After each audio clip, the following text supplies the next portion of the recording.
Welcome back to part 2 of Insta360 Go3 versus Action 4. I am trying to decide which one of these cameras is better for what I do mostly. And so they're both in 4K 30 right now.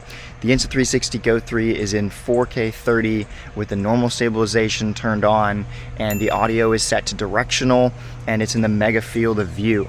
The Action 4 is 4K 30 with rock steady turned on, and it's in the ultra wide field of view, and the audio is coming from the camera.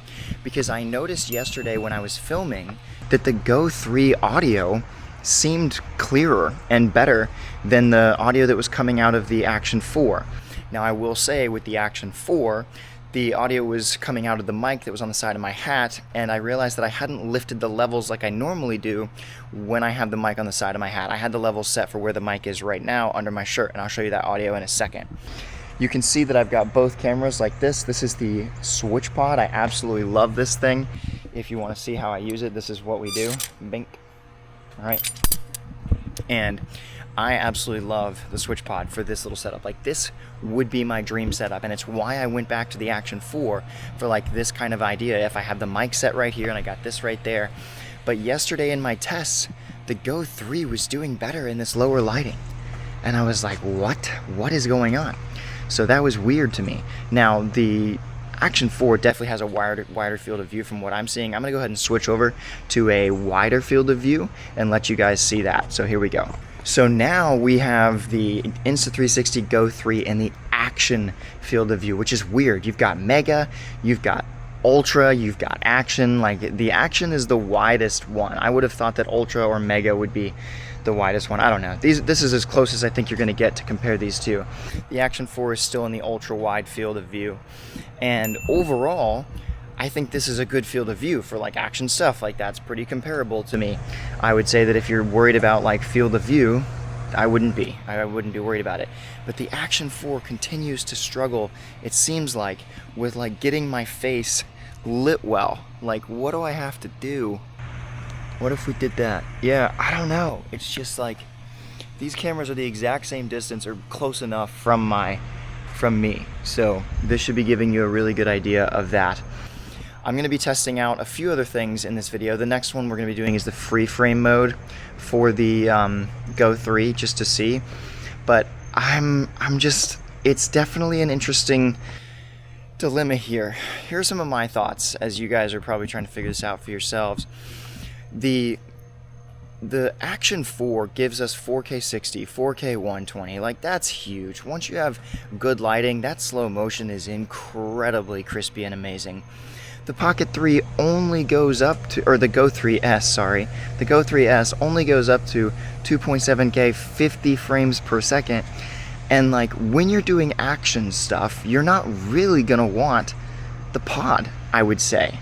You're gonna just want the camera, because like, it's not waterproof. So like, for me at least, with surfing and everything, like, I immediately lose most of the benefits of the flip up screen, all the other stuff with the Go3s. I'm suddenly down to just a little pod. Whereas with the Action 4, when I go out there, I'm gonna be like, I got everything. I have all the stuff that I need to do what I want. And that actually brings me to the second thought, which is, I just use the X4 now. That thing is incredible for like going out surfing. Like, the way that you can like change the, it's better. It's better in every way. Honestly, it's gonna become my #1 surf cam. So I'm kind of in a boat now where I'm thinking I'm just gonna return this Go3s, because I don't think it's enough of a different camera for what I'm doing. If it's super low light, I'm gonna grab the Pocket 3, and the Pocket 3 is better than the Go3s in low light, 110%. All right, so that's not even a question. And in that scenario then, because it's not gonna be an action-related low light thing, the Pocket 3 just takes over. And then if it is the action, it's back to the Action 4 with everything else that I want, or the X4 for that matter.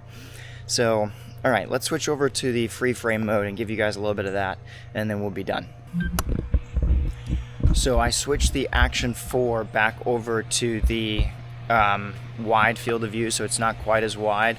And the Go3s is now in 4K 30 free frame mode. All right.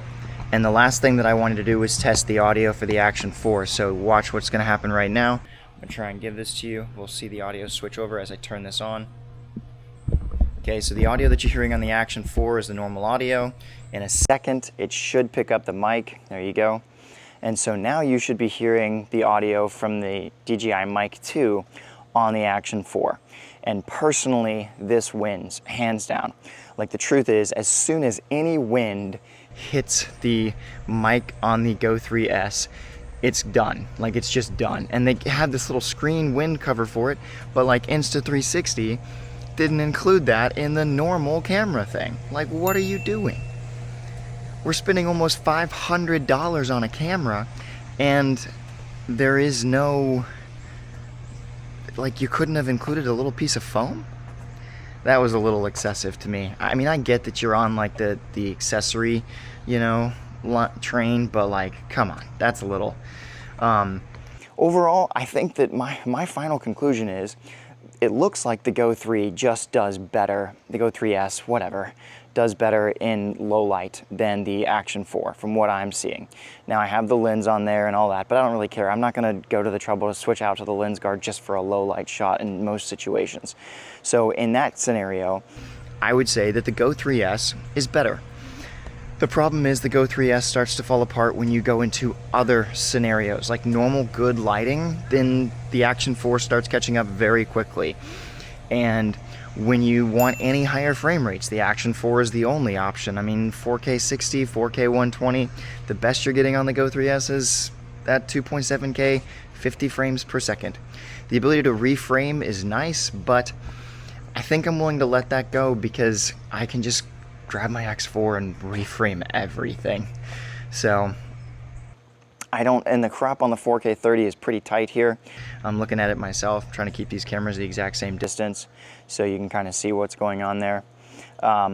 But overall, I think this should give everybody the final bit of information that you need on the stuff that you want so you can make the better buy. And if you've enjoyed this, please like and follow, subscribe. I'm gonna keep doing fun stuff like this every now and then. I got a lot of stuff going on. If you are here and you know that I mentioned like this, I'm about to share an opportunity that's been working for me better than anything else, but that's mainly just for reviewers. If you are someone that loves doing reviews, you like giving the pro-con honest take, you're not interested in being just a promotional shill where you just sell everything to people, then I think there's a really great opportunity for you in this program that I'm a part of. So I'm gonna be making a ton of videos on that soon because I truly believe that it can help a lot of people because it has made a massive difference for me and my family. And I think that other people would really benefit from it as well. So it's definitely work. It's not just like play all the time, but I mean, it does feel like you get to play now and you get to play later.